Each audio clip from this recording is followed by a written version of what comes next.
Bir də mən bir məsələn bax deyim sizə, premium segmenti demirəm, premium segmentdə elədir ki, yəni orada okey, bəzi siz dediyiniz məsələlər nəzərə alınır, amma hətta orada da bəzi nüanslar var, orada da nüanslar var deyəm.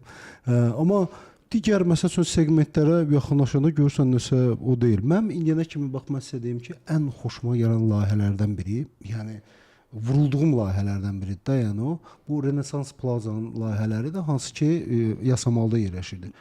Hətta onun o çertözlarına baxırdım, yəni mən heyran olurdum da necə düzgün bölgüləndirmə aparıblar. Yoxsa bəzi bizim dostumuz yerə getmişik, yəni xolu az qalır otaqlardan böyük olsun. Yəni mən xolda nə edəcəm o boyda xol mənə niyə verirsiniz ki? Elə kvadrat var ki, məsələn bizdə Ağşəhərdə bir otaqlı mənzil işləmişdik, 34 kvadrat idi. 34 kvadratın içində həm yataq var idi, həm barlı stol var idi, həm mətbəxi var idi, həm çamaşırxanası, həm də sanuzel var idi. İndi siz düşünün ki, bir də bunun ta ki 34 kvadrat digər mənzillərdə demək olar ki, mətbəxin ərazisidir. Amma bir otağı bütünlüklə. Məsələ burada bölgüləndirmənin doğru həyata keçirilməsidir. Bir də baxırıq ki, tutaq ki, bəzən elə memarlıq layihələr verilir ki, oradakı o pərdələr deyirlər də, dağıdıla bilməyən divarların istiqaməti elə qoyulur ki, məcbur olursan o nazik, uzun koridorların alınması. Ona görə deyirəm ki, kvadraturaya baxırıq da, tutaq ki, mənzildə insan sayına görə o kvadrat elə alınmalıdır. Amma bunlara kim əməl eləyir?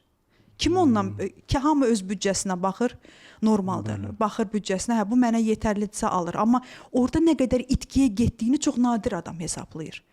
Ki, orada nə qədər itkiyə verdi. Məsələn, holda.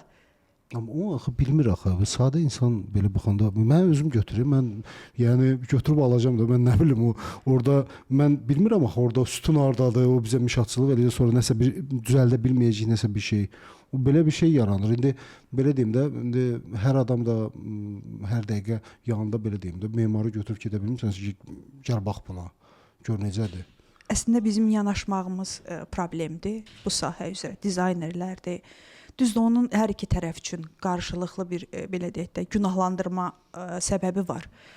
Amma peşəkara müraciət olunmalıdır. Çünki hər kəs həyatında bir dəfə təmir eləyir ən azından bir dənə mənzili olur. O mənzili də qeyri-peşəkarın əlinə verəndə siz düşünün ki, həqiqətən deyirəm, o təmir prosesindən cana yığılmış insanlar var.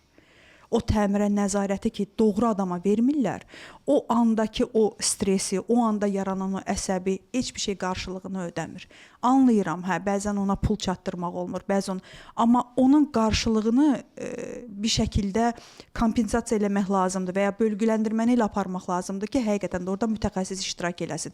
Çünki o anda bəlkə də siz onun dəyərini hiss etmirsiniz, amma yaşayanda mütləq şəkildə hiss edəcəksiniz.